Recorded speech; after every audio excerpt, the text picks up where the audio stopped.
This is 9/11 Free Fall.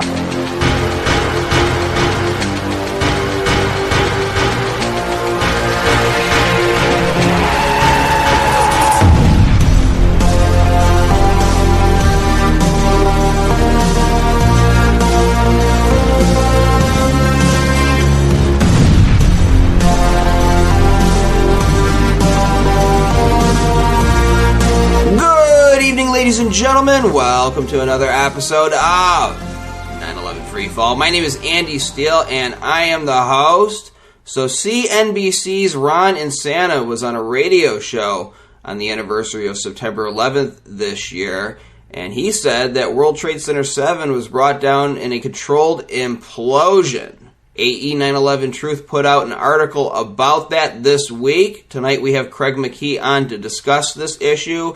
We'll also be talking about when John Kerry said a very similar thing a number of years ago. I'm going to play the Ron Insana clip from that radio show, and then the interview will begin after that. So it's coming your way right now. The views expressed on this show by guests and the host on issues outside of the 9/11 controlled demolition evidence are the opinions of those individuals alone and do not necessarily reflect those of our participants in New York's 9/11 Truth.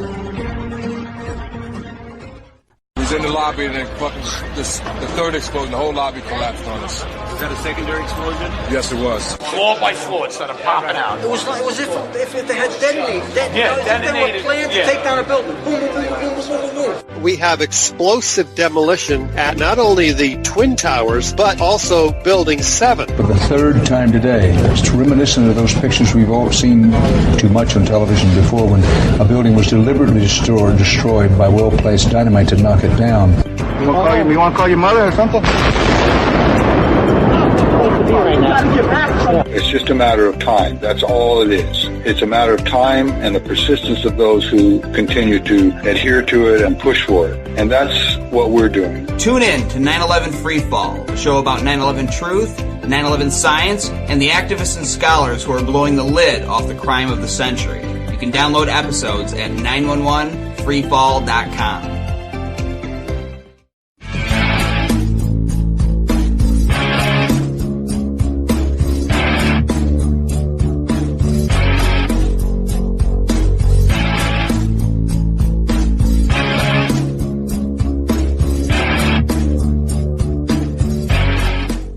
I don't remember, Ron, but right after 9/11, I would have to think that the markets were in shambles for a long time. No, I mean, that there had to be such insecurity around the world. Well, yeah, and if we moved through that week, there were really serious questions about how badly southern Manhattan was damaged and how physically the market could be reconstructed. Remember, there weren't really many redundant operations for the New York Stock Exchange, which was effectively shut down for a week. Until former Chairman Dick Grasso got together, and he really led the effort to rebuild the physical infrastructure down there so that the market could reopen on Monday. I remember he called me Wednesday morning, the day after 9/11. He said, "When are you going to come down here and interview me?" And I said, "Listen, I can't get down there. I don't have proper credentials. I had actually lost my ID temporarily when I was down there on 9/11. So he sent a car for me. I went down there and did an interview with Dick on the floor of the exchange the next day, and they were really hoping, brother. They were hoping those buildings didn't crumble to the ground, but fell to the ground and take out all of those financial buildings, including the exchanges. Right? Well, remember, 7 World Trade had not yet come down, right? And so when I went down to the exchange that Wednesday morning, I was staying with some military and police officers, and we were looking over in that direction. And if it had come down in the way in which it was tilting, it would have wiped out everything from where it stood to Trinity Church to the exchange to effectively, the mouth of the Hudson. And so there were still fears that if that building had fallen sideways, you were going to wipe out a good part of Lower Manhattan. So they did manage, one, to take that down in a controlled implosion later on, and the exchange was up and running the following Monday.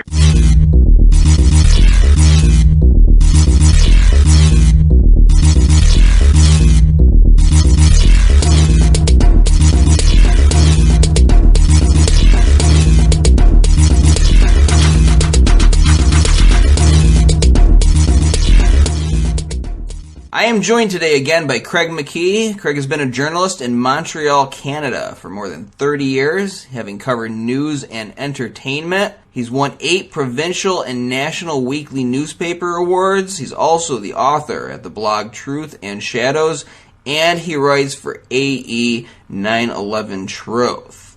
A very prolific writer and a lot to say, particularly on today's issue. Craig, welcome back to 9/11 Freefall.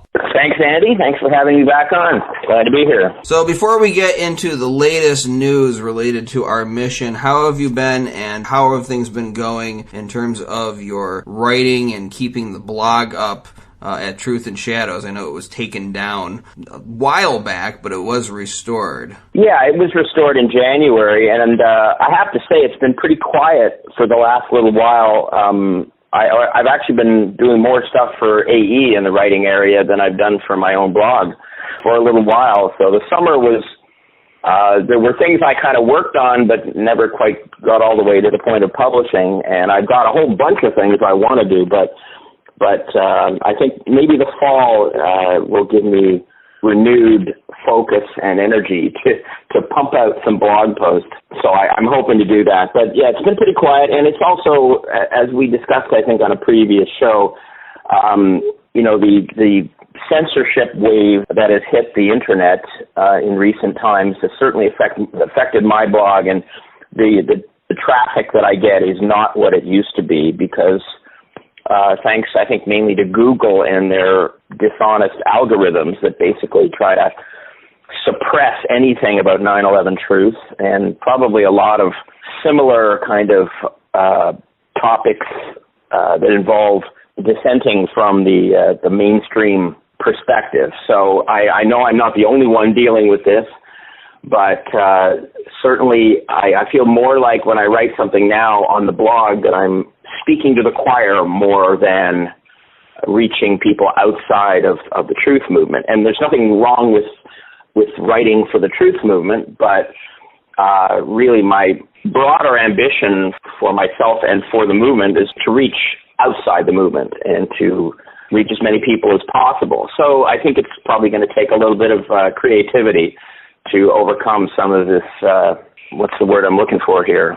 Well, just kind of crushing of dissent, I guess, that seems to be going on. And I know it's going on in other vehicles, YouTube and other things like that, Twitter, I suppose. So it's been a little quiet for that, but I've been enjoying writing some stuff for AE. And also, I've actually had a couple of articles published in, I guess you would say, mainstream newspapers. Well, one's a newspaper and one's a magazine on 9/11 Truth. So that was kind of encouraging. I don't know how many people listening will be familiar or will have heard about the Westview News, which is it's a monthly publication in Greenwich Village, New York. And they published a piece from the Lawyers Committee for 9/11 Inquiry back several months ago, all about the grand jury petition. And recently, I wrote an article for them about the fire commissioner's resolution, the Franklin Square and Munson one, which calls for a new investigation into all aspects of 9/11 and also makes the extraordinary statement that all 3 towers were brought down with explosives, and they even say in there that I know you guys have talked about this on the show before, but it's beyond any doubt, which is pretty striking. Anyway, so I wrote a piece for the Westview News about that subject. They ended up taking my article and my 500-word article and turning it into about a 200-word caption to go with a photo, but at least the gist was still in there. We still have a lot to overcome when it comes to getting any mention of the subject of 9/11 into mainstream media. But the second one that I did was a little bit better, was with a magazine in Canada called Common Ground. And it's a magazine that seems to have a very kind of activist bent, I guess, and it's been around since 1981. And so I did a piece in there that talked about some of the recent advances that the movement and in particular 8911 Truth, have made, including the fire resolution. That was kind of front and center, but also the Halsey report, the University of Alaska report that just came out that you guys have also covered. So I got an article in there, and it's even pointed to on the cover. There's actually a picture of Building 7 on the cover of the September issue. So anyway, these are small things, but I guess they've been keeping me busy, I suppose. No, there is no small things, especially when you're getting articles into corporate mainstream publications, even if they're not really corporate, even if it's an activist one. I remember when I was able to get a 9/11 Truth article into, I think it was Chicos e Famosos in Brazil. And I had to rely on somebody translating it for me, but it had a very good article. It was either Chicos y Famosos or it was what's the name? Uma. I think it was Uma, actually. I don't remember. I have it somewhere. I had another article on Chicos y Famosos, but that was on Iran or something. But no, I mean, the fact that you can get it anywhere and just slide in through the cracks of any publication that's willing to cover this, I think is great. I'll throw in one last comment, which is that it was kind of fun in a way to actually have something in a print publication for a change. You know, that's used to be exclusively where I would be found, and then of course we have the internet and we have blogs and so I can't even remember the last time that I had something that was actually printed in a newspaper or in a magazine, and both of those publications can be found online, and both of them produce print editions. So anyway, just throw that in. Yeah, in about 30 years, you're going to have a bunch of teenagers holding a book or a magazine saying, what do I do with this? But just the way things are going. Even me, I listen to books now more than I read them. It's just more convenient, and I usually save it when I got big driving trips. So let's get to the topic here for today, because this is pretty big here in the truth movement. We had a supporter contact us who somehow, just the right set of circumstances, was listening to this particular show, Bernie and Sid in the Morning. It's in New York's 7's WABC Radio, and they had Ron Insana on the show. Ron Insana is a commentator, anchor on CNBC, was, and I believe he still has some kind of presence on there. Somebody that is put on TV. The establishment society says that we need to listen to these people on television, that they're the final authority on what truth is. I played the clip before the interview, but I'm going to just quickly go over the exact quote from the article that we transcribed the quote into the article. This is what Ron Insana says when he was talking about his 9/11 experience. He said, well, remember 7 World Trade Center had not yet come down. And so when I went down to the exchange that Wednesday morning, he's talking about 9/12, I was standing with some military and police officers, and we were looking over in that direction. And if it had come down in the way in which it was tilting, it would have wiped out everything from where it stood to Trinity Church to the exchange to effectively, the mouth of the Hudson. And so there were still fears that if that building had fallen sideways, you were going to wipe out a good part of lower Manhattan. So they did manage for one to take that down in a controlled implosion later on. And the exchange was up and running the following Monday. So some people are getting a little confused by his timeline. I wasn't, but there's been a couple of people who I've encountered that were confused because he's telling a story about going down there on Wednesday, but he sort of flashes back to the previous day. And of course, 7 World Trade Center didn't exist on 9/12 because it was lying in rubble. But this is kind of how people talk. Their brains flash between two separate things. He's talking about that morning, but he's kind of flashing back. So he's definitely talking about Building 7 being brought down in a controlled implosion. And he's saying it very matter-of-factly with some authority as casually. Yeah, I just, the sky is blue, the grass is green, and this is just the way it is. Like, there's no question about it whatsoever. So let's talk about it. As of this recording, of course, this article has gone out, and that's about where it stands. We don't know Insana's response to his gaffe. I don't know what you call this. But what's your reaction to this, Craig? Well, I guess it's funny that we refer to something, and I get why, but we refer to sort of a moment of unexpected honesty as a gaffe, right? And I'm sure on his end, that's exactly, how it would seem, I guess. To us, it's like, wow, he told us what actually happened. I think it's extremely unlikely that he would get this detail wrong. It seems very clear that what he's describing, and I agree with you about the timeline, especially, it's funny, I've read this quote a few times, but I just read it before we came on today, and I think it was clearer to me this time that he was talking about going down there on the 12th, and then he kind of, without explaining it very well, he sort of talked about or what had happened the day before. So he didn't actually he wasn't actually claiming that the building came down on the 12th. But it seems clear that he heard from someone that building was going to be brought down. That seems pretty clear. And the reason why I think that's not just a mistake on his part or a slip or he didn't get confused, because so many other people said the same thing. There are many people who have been quoted as saying that, we knew the building was going to come down. We knew that, they were going to have to, demolish the building. And I think about, I'm sure you remember this, Andy, but one presentation that really made an impression on me when I first saw it, and I just watched it again yesterday to kind of refresh my memory, was the one that Graham McQueen did. And I think it was back in 2011, something around there. And he talked about foreknowledge with respect to Building 7.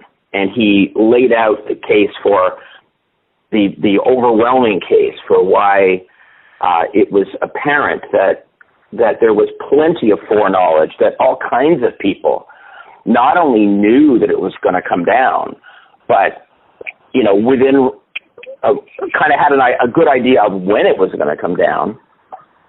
And even to the point, he mentions, even to the point of them figuring out what kind of perimeter that they needed to keep people outside of in order to keep them from being, I guess, hit by debris or hit by the cloud or whatever. So it appears that there was just overwhelming evidence that people down there knew this was going to happen, and in some cases for hours beforehand.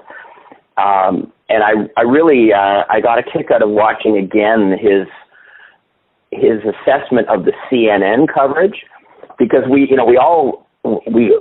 remember so well the Jane Stanley episode where she's on camera and she's speaking to the host back in London, and he's saying that, we've just heard that the Salomon Brothers building, which is Building 7, which was Building 7, has collapsed. Do you have any details, Jane? And of course, the first thing that makes me chuckle at that is that Jane has no clue about anything. She doesn't know anything about Building 7, so she kind of mumbles around about, there's a sense of people not knowing what's going on.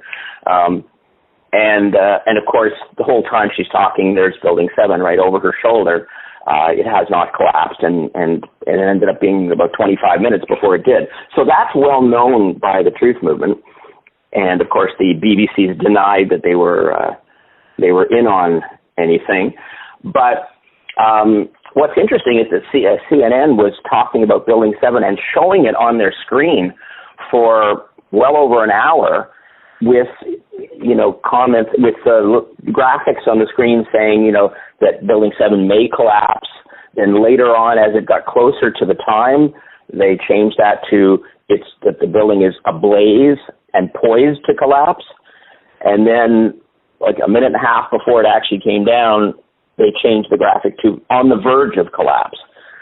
So it really, and the whole time, of course, the building, whole time they're talking about this, about the fact that it's, like when he first came on, he said the building is collapsing or has collapsed. And of course, it was also on the screen right behind him the whole time. So there's plenty of indication that people knew very specifically that it was going to come down. And what the point that McQueen makes that I find really worthwhile is that the explanation that NIST gives for why Building 7 came down depends on a series of unpredictable and random events that really nobody could have foreseen. A whole sequence of events that would have had to happen for their theory to be true. So the fact that Insana is saying this, it just sounds like one more person who is confirming this fact. But what makes it really dramatic to me is, first of all, he's a well-known figure. He's on MSNBC, and he's well known. I guess he's more of a financial commentator, an analyst. But the fact that he's prominent and he's still saying this 18 years later is what strikes me. Because it's one thing for people to say that on the day, because a lot of people, the official story hadn't been firmed up necessarily very early. So a lot of people were, like Dan Rather saying it looked like a controlled demolition.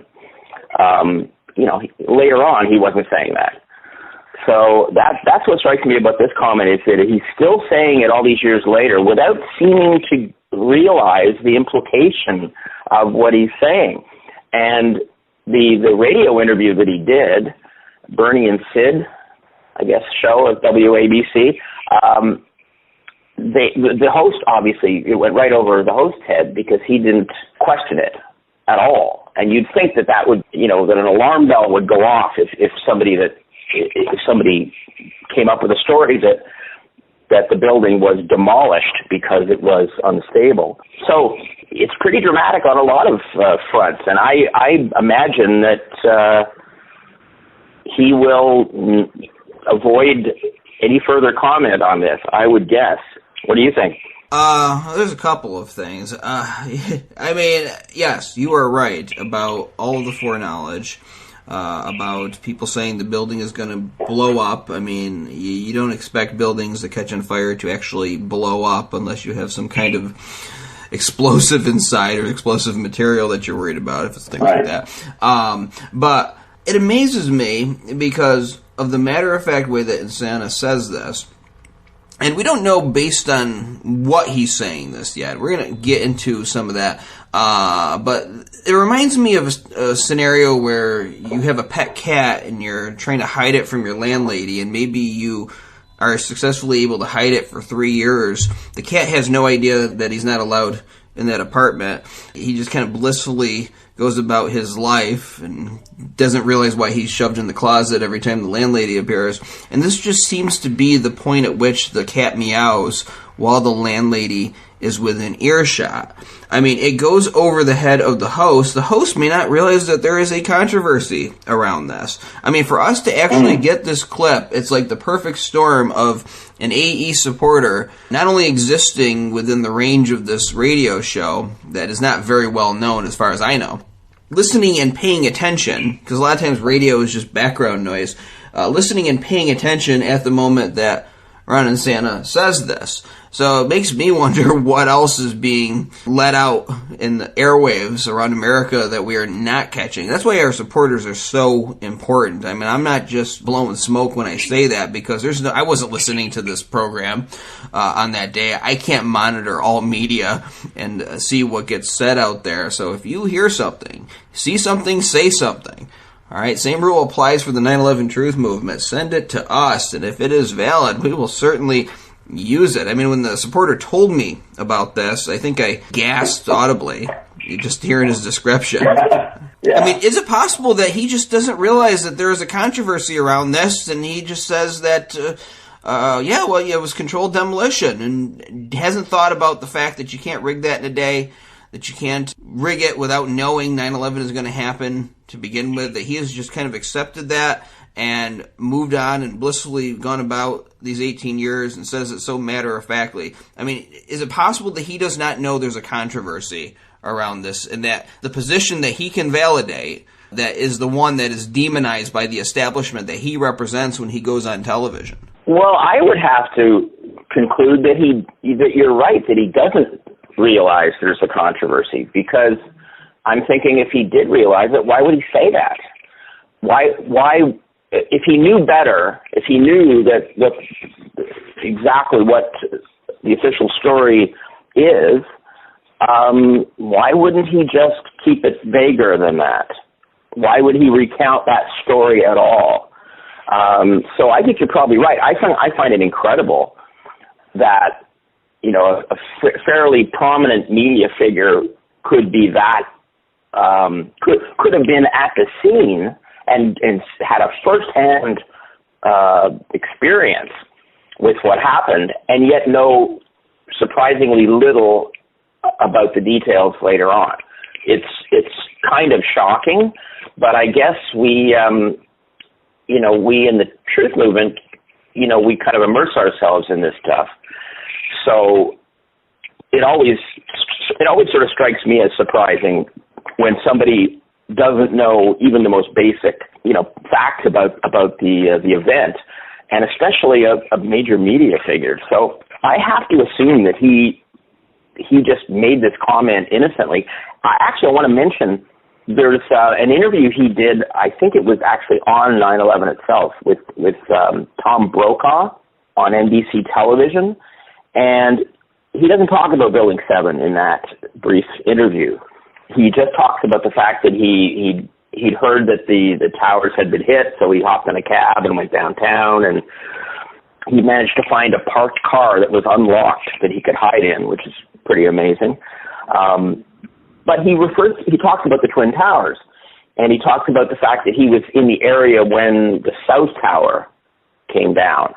And he says the top began to blow out like an implosion in that interview.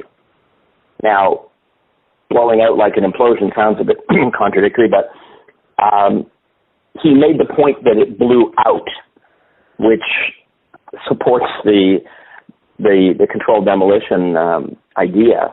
And when he says like an implosion, I mean, that just adds him to all the other voices of on-air people who made that comparison on 9/11, sort of without knowing what the implications were of them explaining that impression that they had. Right. Now, I can already see what the other side is going to try to say, and they're going to say that, well, okay, he said this, but he just thought it was. He doesn't really know anything. Nobody told him anything. I mean, if he's getting any kind of reprogramming done from his bosses, from maybe some other entity, he may clam up. He may come out and say, oh, I just assumed it was. It sort of looked like one. But even if that is the case, whether true or not, but let's say it is, the fact that we have this prominent anchor on CNBC instinctively, intuitively, watching Building 7 come down, maybe on a video later on, or maybe he saw it happen on that day, and have thought all these years it was a controlled demolition and not even question it, is still big. I mean, because it shows that even these corporate media people that we're told that we need to listen to, if they don't know there's a controversy, that their job could be threatened if they take an opinion on this that doesn't jive with the official story, if they don't know this, they will come out and say, just like all those people in the YouGov survey, that it looks like a controlled demolition. That's because it was. Absolutely. That's kind of what we have to hope for happening as often as possible, that people will blurt these things out without kind of realizing what they're saying, because it's really obvious that they're not going to say it. If they know what the repercussions are going to be, they're going to choose their careers before they talk honestly about this. So we kind of have to count on people that are going to innocently tell us details of what they experience. I would love to be a fly on the wall, or at least a fly in the skull of Ron Insana right now, because once this article came out, again, we don't know what's going on behind the scenes, but if it comes back to him, if there's any kind of fallout from it, then, I mean, I would wonder if I was in his position. I've gone for 18 years thinking Building 7 was a controlled demolition, not thinking about it much. Maybe I got some insider knowledge, or maybe I just thought it. But being told now the official story is fire and now don't delineate from that official story, I would have to be wondering what is going on here. Why can't we just say what it is, or why can't we get to the bottom of it? So I wonder now if for Mr. Ron Insana, the whole 9/11 truth issue is suddenly being presented to him, and what that does for him personally, realizing that he stepped in it without intending to and gave fire to people like us who have been challenging this story for years. Well, it may well do that. It may well cause him to question why this official story has to be maintained by these people. It still kind of blows my mind, though, that he could kind of be so innocent all this time later. It's one of the most interesting subjects I find to contemplate, how these mainstream media people can be convinced to follow this party line, so completely. Some of them, I think, know a lot more than they're letting on, and they just know that they better not go there. I think a lot of them know that. And I think it's also, people who rise to the level of being a network anchor, I think they're already indoctrinated. They're already on the right, on the right page with the official story, or they wouldn't rise to that level. So you've got people that are, they're not exactly rebellious. They're not rebelling against their employers once they get to be Anderson Cooper or somebody like that. So, and I might have told this story, I think I did on your show before, but I know a journalist who worked for the main English daily paper in my city of Montreal. For years, he had to be very, very delicate about trying to get anything related to 9/11 to be printed. And, we're talking about a daily paper, but we're not talking about, one with the influence that the New York Times has or the Washington Post. So it's not like all the people at that paper would be household names across North America. And yet, even at that level, and much lower levels of media levels, it would just be understood that you don't go there. And I think it's also fascinating to watch people who have really nothing to gain or lose on the 9/11 front, who are completely convinced by this whole idea that conspiracy theorists are crazy and we should make fun of them and laugh at them and avoid interacting with them about the evidence. So it happens right from, the guy that lives next door to you all the way up to a host on CNN. But I guess the ones on CNN, they have a lot more to lose, I guess, because they have very high-paying, cushy jobs. But, yeah, Insana, if he's confronted, I would love to see how he deals with it. Clearly he wasn't confronted on that show. I think, partly, and this gets a little more philosophical, I think part of it is ambition. The dangers of ambition in this country is that truth is discarded. To get on CNN or get on Fox News or whatever, it's not my dream, but it is for somebody out there. Somebody grew up watching it. Somebody had this series of experiences that wanted to get them in front of that camera or to be writing for the New York Times. And, of course, somebody is going to get it. That is how it works. There's going to be winners and losers. And the winners typically, and this is my view, are not rewarded for their great journalistic abilities. Maybe they expose something that is not so controversial that it's one of these issues that's taboo, like 9/11. So they get there, they have something to defend, and you begin to compromise. And I really think a lot of what we see, especially on television, are people who are just filling a role. Because you have to. You have to be just filling a role to regurgitate the same message from station to station. People are all different. Yeah. It's, we have 300 million in the United States alone. You're going to have varying opinions. You're not going to have this kind of uniformity unless it's coming down from the top. Now, when you have someone like myself, I didn't dream of being a podcast host. This just sort of happened because there was a need and circumstances and whatnot. And if we get a new investigation and 9/11 is exposed, I will disappear overnight and be happy to do it, right? But there's people who actually want to just do this until they're old, and yeah, they will go along with whatever they're told because they want to protect that. It's not based on principle. Now, I want to, before we get to the next thing, I want to ask you, because you are a journalist, you got experience, do you think that Mr. Insana will have any repercussions, and do you think there will be any repercussions on the journalistic community seeing the example that may be set from this? I know it's speculation, but let's do a little forecasting. What do you think could happen? My guess would be that anything that happens will be invisible to us.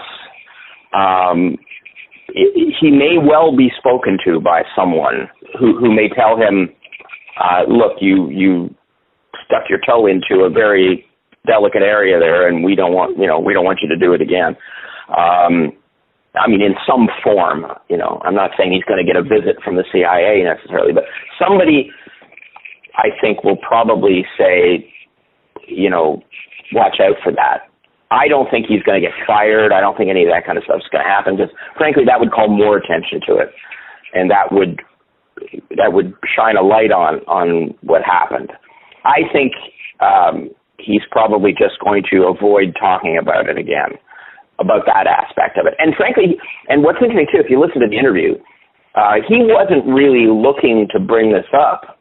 It was because he was asked by the interviewer specifically about damage to the area and the possibility that that the stock exchange would be crushed under the weight of falling buildings. So this interview could very easily have gone by with just him telling his regular story about hiding in a car and all of that. So maybe that's probably one reason why he shared this honestly, was because he wasn't really anticipating the question. So he just recounted what he remembered from that day based on the question. So I don't think we'll see any repercussions, but I'm betting he never says this again. We will see. I would like him to stick to his story. That's a pipe dream, but that would be... I would too.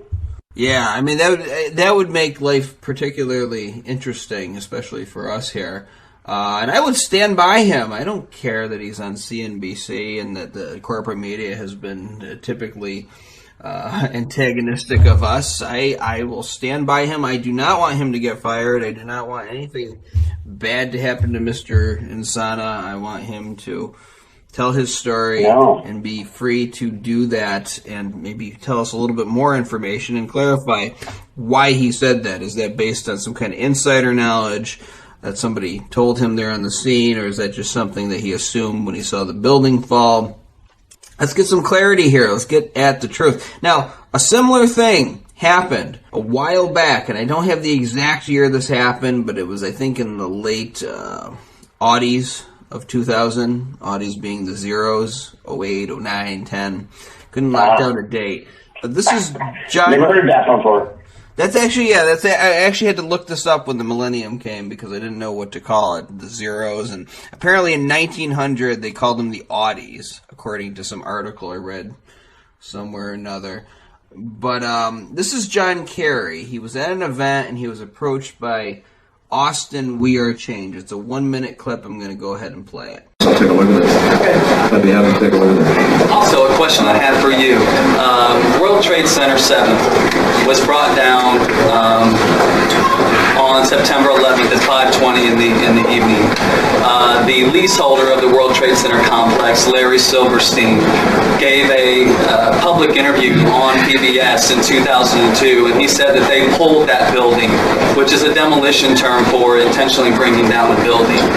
This man made over $5 billion from those buildings' destruction, and I want to know if there was ever a formal investigation into Larry Silverstein, the leaseholder of the World Trade Center complex, and his ties to this entire event. I don't believe there's been a formal investigation. I haven't heard that. I don't know that. I do know that that wall, I remember, was in danger, and I think that they made a decision based on the danger that it had of destroying other things, that they did it in a controlled fashion. Yeah, so what's your take on that, Craig? Well, if I heard the ending was the hardest for me to hear. He said, did he say it was brought down in a controlled fashion? Was those the words I He said that they were concerned about the wall, and he's speaking very vaguely about it. He's not giving as many specifics as even Insana, but it sounds very similar to Insana's story, that they were worried about a side of the building, probably the damaged side, even though NIST has admitted that had nothing to do with initiating the collapse. He says, I think it was brought down in a controlled fashion. Now, let's remember that this isn't just some random dude. This is the guy who theoretically could have been president in 2004 when he ran against Bush. He's a senator. He's been in presidential cabinets. He's still very involved in things that go on here in this country. So when he says something, it has weight to it. And he says, I think they brought it down in a controlled fashion. So what do you think about that, Craig? Well, I think it's further confirmation that this was known by a lot of people, journalists, politicians, and firefighters and first responders and just people in the area. It seems really obvious that people knew that this was going to be the outcome of the day for that building, that it was going to come down. We've got the video, which probably most people have seen, where it appears, I guess it's a firefighter saying, that everybody move back, that building's going to blow up. Another one says the building's coming down.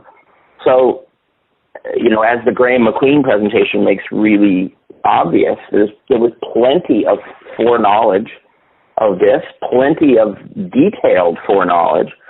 And the fact that Kerry is saying that, I mean, on one level, it's inexplicable, because who should be better acquainted with the party line than somebody of his stature?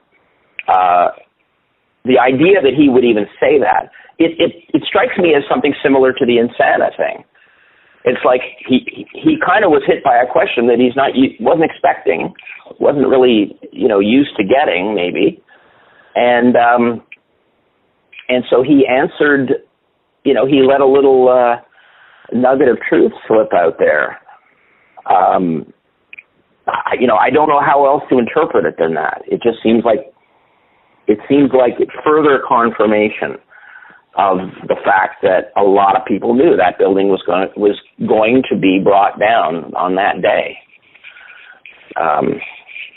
It's just incredible that it's somebody like him saying it. And of course, same thing here. The other side is going to say, well, he was confused. But the fact that you have somebody that could have been president in 2004 instinctively believing it's a controlled demolition because he either saw a video or he saw it as it happened, whatever, lends more credibility to our need for a new investigation. These are prominent voices out there. People we're told are prominent, giving us credibility because they say these things. It never gets said again. Now, what's interesting is I remember this coming out, and it was shortly after I was waking up to 9/11. I was fully immersed in it.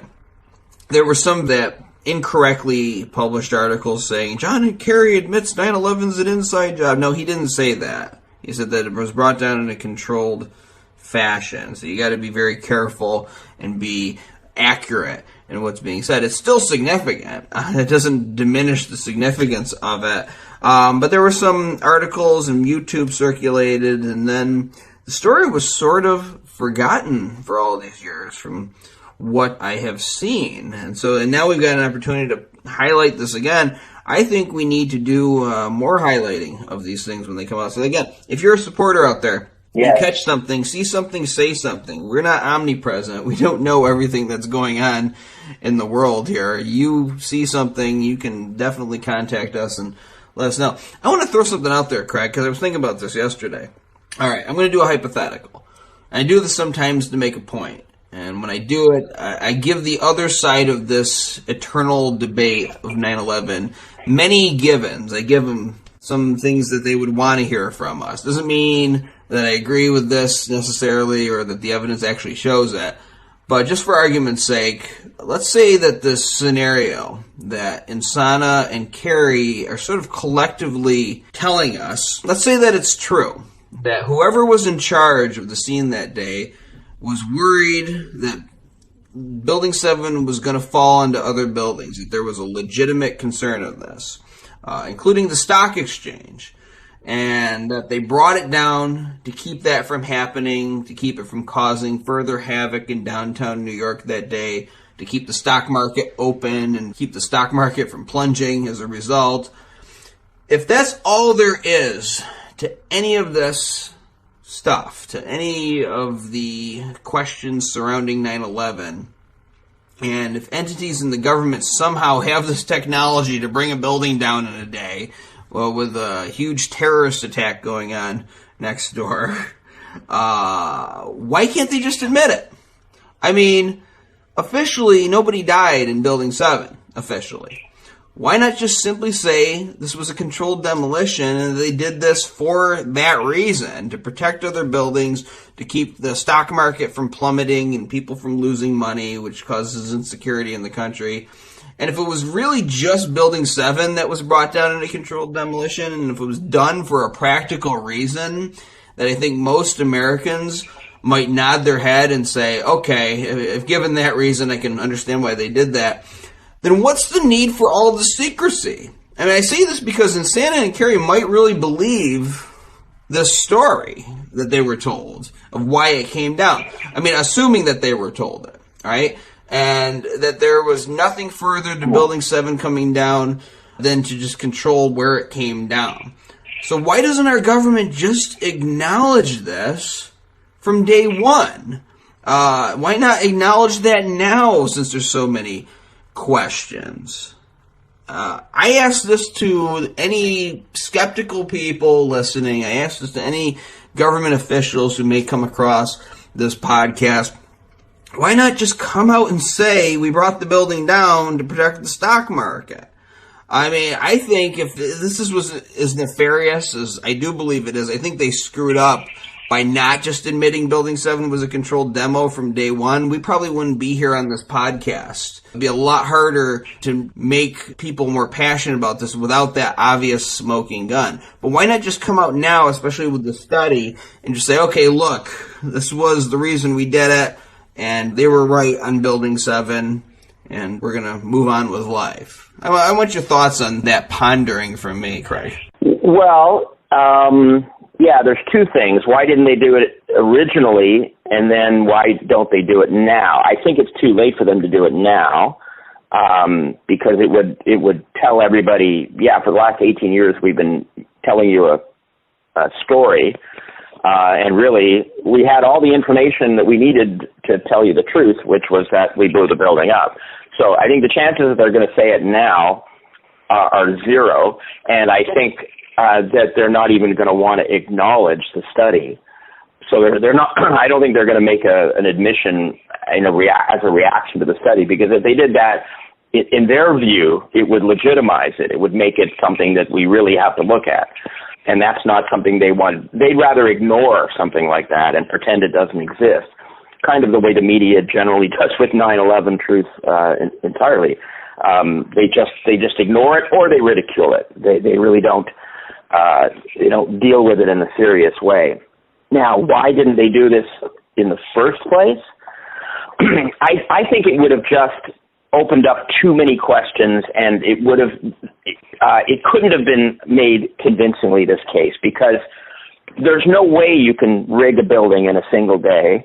And frankly, even if they claimed that they had, well, then the questions would start about, well, how was this done? When was it done? When did people go in the building? Because the firefighters were removed from the building, if I'm not mistaken, before noon on that day.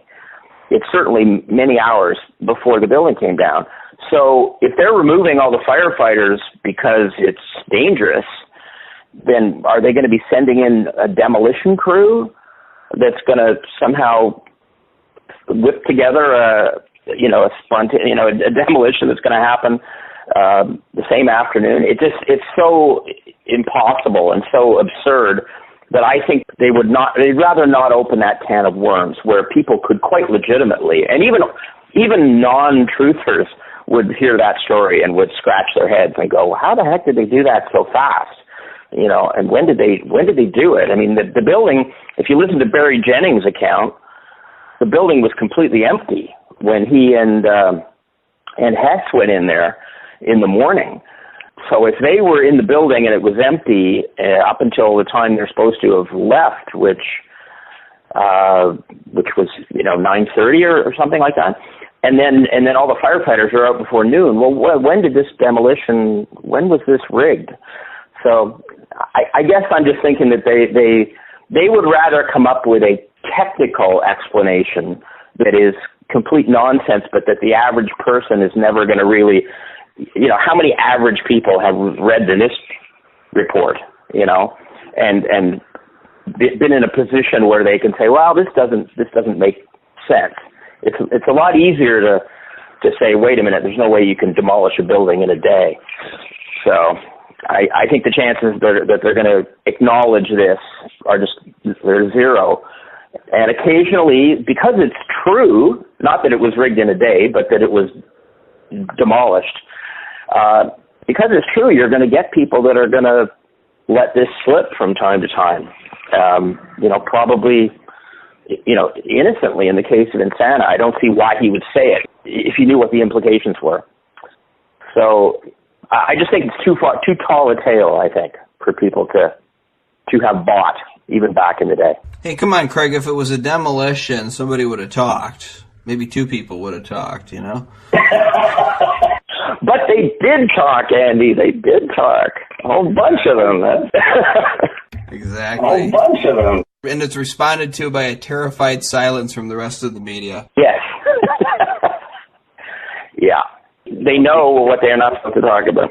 Okay, so I wanted to say this, too. I mean, this is just one case, and this was a corporate media guy, but there were firefighters telling people to get back. The building's about to blow up. There are witnesses on the scene. There's somebody that does know. It's been 18 years. If you do have information, I want to just put out this plea to anybody who might be following us, have information on this, might be scared of coming forward.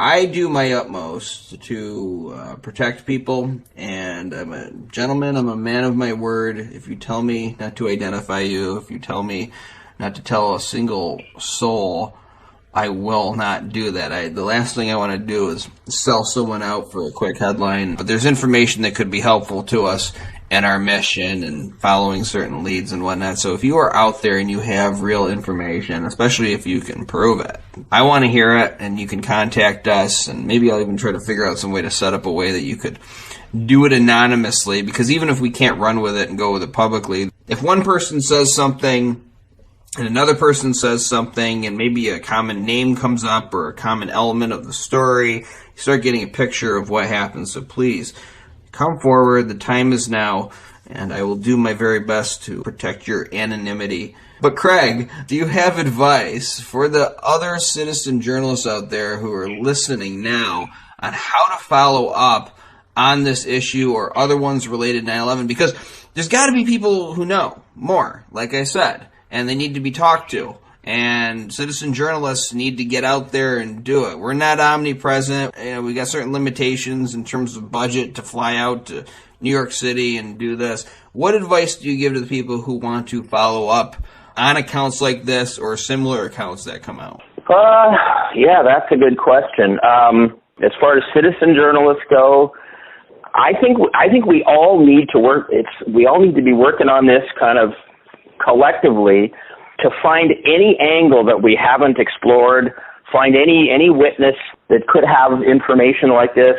And, it's not easy because, like you said, we can't all just be in New York City. But I think we need to be looking at every possible avenue that we can find to open up the cracks in this case wider.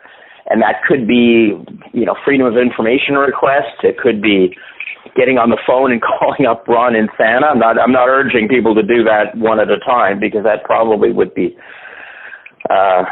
it could be counterproductive, I guess. It would be good to kind of get them to comment in some way before, a bunch of people would call him, because then he would just shut down. But I don't know if there's a single simple answer for that about what we can do. It's just we need to be doing all of it. We need to be doing everything we can think of and keeping the pressure on. That's why I really appreciate what, when I look at, the release of the University of Alaska study, that's happening while the fire commissioner's resolution is happening, and hopefully that's going to spread to other fire departments. And, I guess we just need to be kind of firing on all fronts. And, in terms of this is a tricky one. I think firefighters have been told to keep their mouths shut about, I'm talking about the fire department of New York, not the ones in the surrounding communities, but they're not supposed to talk about what they saw. But we do have look at what McQueen did with reading all of those oral histories of the firefighters, and look at, not only did he get all the stuff about foreknowledge, but he also got just all this evidence that firefighters on the scene witnessed explosions, which they described not as loud noises made by things that you would expect in a fire, but that they were explosives of some kind. So that's an example of something that somebody could do and did do, was to take that material and that had to be a long job to do that, 10,000 pages. So I guess we just need to, one thing we don't need to do, and unfortunately I see this a lot on social media, is kind of endlessly argue about the same few points. It's really a waste of time. We really need to sort of be thinking about how do we reach beyond our own community. And I think the focus needs to be on what is wrong with the official story, not focusing on areas that people in the movement think are correct in the official story. We need to be challenging everything in every way we can think to do it. Anonymity is a good thing. If you're not pushing to be some kind of superstar in the movement, you can actually be more of a danger to the establishment as a ninja than as an action hero. So, get the information, and we always take tips. We're not going to just run with everything people tell us, because some of them might be exaggerated or lying, but if there's something you can back up, some account or somebody that we need to talk to, we will take it, and you will be a big help to the movement.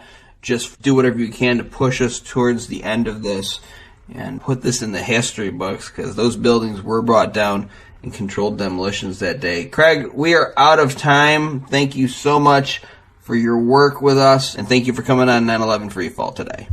Thanks for having me again, Andy. Appreciate it. This program is on every Thursday night on No Lies Radio at 10 o'clock Eastern, 7 o'clock Pacific. You can also keep track of the archives by going to 911freefall.com. This is Andy Steele saying have a great week and good luck.